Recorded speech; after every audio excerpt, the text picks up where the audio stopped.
Hello and welcome to the Bigger Flip Show. My name is Michael Pinter, where I teach you how to start flipping houses, or if you're already doing it, how to grow your business.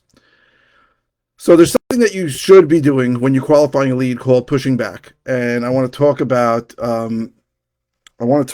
what it means, why you do it, when you do it, and this is something that all newbie investors are not going to do. Most are not going to do, and that is when you have a lead that's not being cooperative, or that seems like they're not going to sell you their house. You push away, right? And we all have something called psychological reactance, which means if a salesperson tries to sell us, we want to push away, even if we need what that salesperson is selling us. The most obvious example is even if we need to buy a used car that day and a salesperson comes over to us and says, "Can I help you?" You say, "I'm just looking," because we don't want to be sold. And the more that you push away from somebody you're trying to sell or really buy from, the more they want to know why. So most people that are calling a prospect are saying, "Sell me your house, sell me your house, sell me your house," hitting them over the head with a hammer, "Sell me your house." When you say, "Listen, I don't even know if I want to buy your house," that is a huge pattern interrupt in their mind.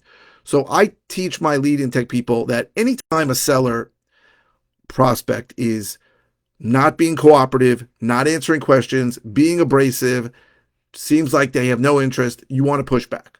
And in general, the first two questions we ask of the four pillars of motivation from Brent Daniels are we ask time, basically when they want to sell, and reason why they want to sell. And if they give us crappy answers on both of them, then we really push back. So even if they put an inquiry in on PPC or some website and said they want to sell, and then we ask them when, and they go, "I don't know, I'm in no rush," which I just had a prospect tell me that last night.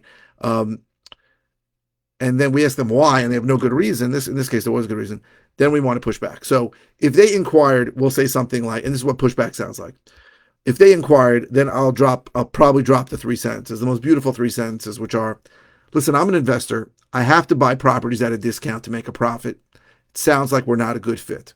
That's what I'll say. Now, if it's an outbound lead where we called them or we mailed them or something like that, then we might say, "Listen, were you even thinking about selling before you got my postcard, before you got this call, before you got a text?"